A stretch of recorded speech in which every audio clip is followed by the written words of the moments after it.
I'm Kristal Hart, and we're headed towards the Empire State Building, which is the tallest building in New York. We're going 80 floors up to speak to Floyd Mayweather. No, I walk around that way.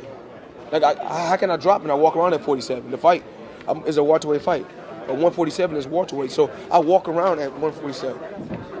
No matter who I face, I'm the A side, always. My fight, I'll see the whole way, I'm the A side. You know, I earned that right for years. For years, you know, you go back and look at Bob Arum used to take me on other fighters' turfs. Never said that, never cried, never complained. Just like I see things y'all don't see. Like I see things y'all don't see. Like y'all don't see that. I truly feel that Bob Arum wants Cotto to lose because Cotto told for what he said. You know, Bob Arum was like, "That's not right. What they doing with Margarito as far as doing that." And Cotto was like, "Are you serious?"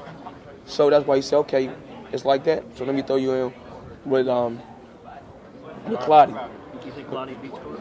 I'm not saying that, but I'm saying what Bob Arum is trying to do. One day you hear they saying they do want to fight me, but then they say, "Oh yeah, we do want to fight Floyd Mayweather." But then one day you hear them saying that I can't draw flies. Which one is it?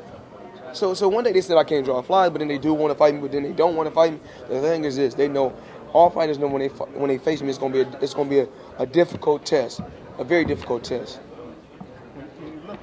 When you look at Marquez's style, what do you see in him as a fighter? He's a warrior, but when I look at him when I just look at him, a lot of scar tissue. So he's offensive minded, but he got to become a little bit more defensive minded. But he's a hell of a fighter, and he's a true warrior, and he's a guy that's been around the sport for a long time. So I mean, I don't got to come here and badmouth nobody like, "Oh, I hate him." And I mean, I've done that. You know, once with my retirement, what I've learned was, man, when I talk with my mother, I learned that easy as God gave it to you, it can be taken away. Easy. So just be thankful for what I got, because anybody can be in my shoes, and I'm glad that I'm one of the chosen ones. So I'm just thankful for that. When was the moment you said, "I want to come back"? I don't know. I probably was going to the gym.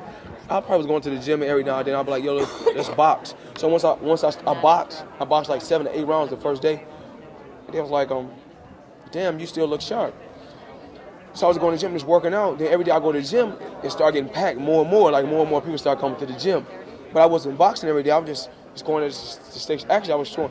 Actually, my guy Bull was like, I probably was there just working out, and I jumped rope. He's like, "Damn, P, it's really like that. Like we always get to go to YouTube and see you jump rope, but when we see you live, it's crazy." I said, "I'm just messing around with it. Once you see me get in tip-top shape, it's gonna be a lot better." So just messing around with it, going to the gym, keeping my body in good shape. Because as you can see on the AT&T commercial, I was in good shape, just staying in shape. So it's like I feel I was like on a level 3, level 4.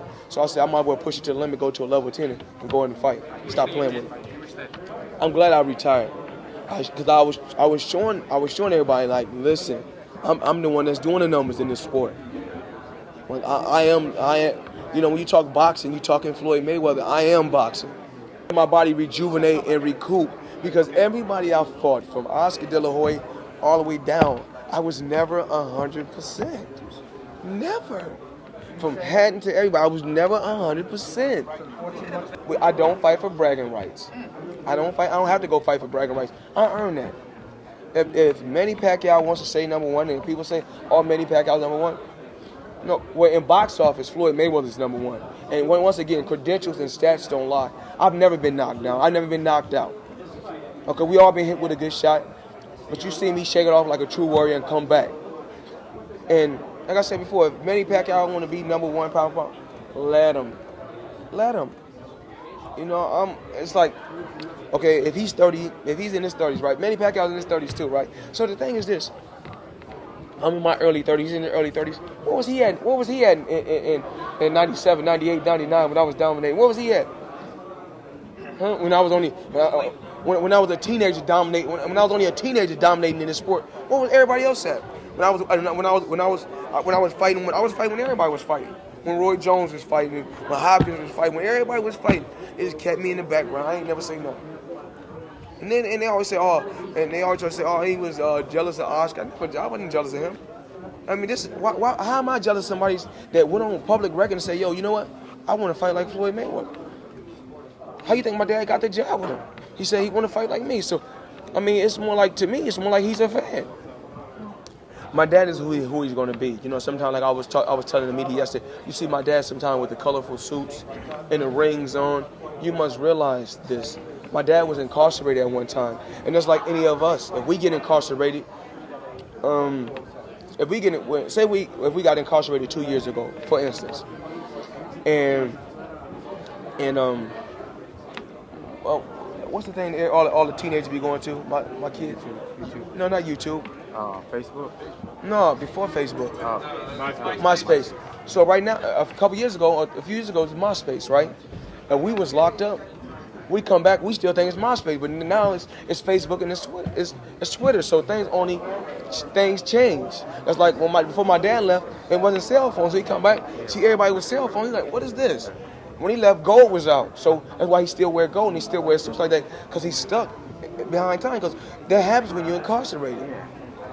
And so things happen, but you know, me and my dad, what we do every day, we shoot pool at my house. We shoot pool. My daughter swim. I lay on the patio every day, let her swim. And, You ride around on those. my Segway? No, we didn't ride around on my Segway. What you reading is this? No matter, when you have Floyd Mayweather that was just calm, y'all, they didn't really write about me too much. And then I think that Bob Aaron was telling me to be a certain way. I think when I approach the things the way I wanted to approach it, the biggest one in the sport, no matter how you look at it. I mean, you can take me and Oscar outside, and you're gonna see what they're gonna do.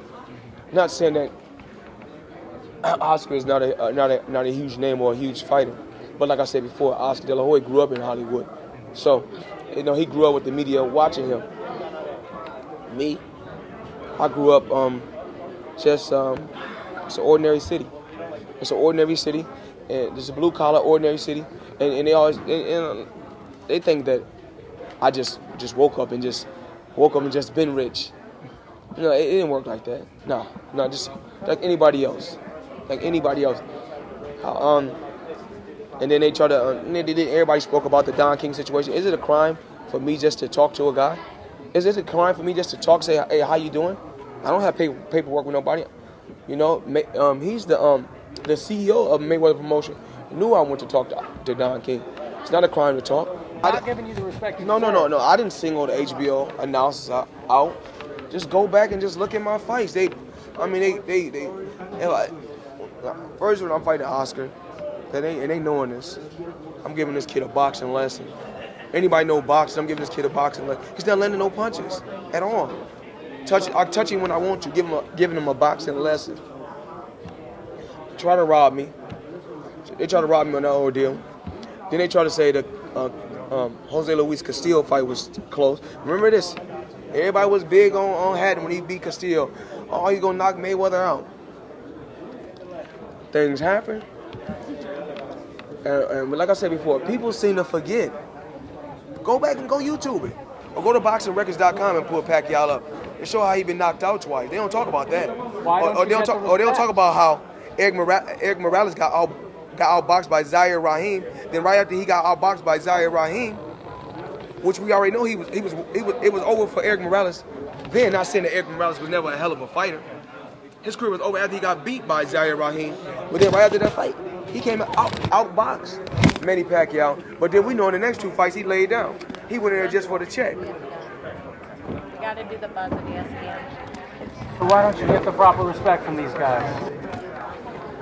It doesn't matter. Is it race? You tell me. I don't know.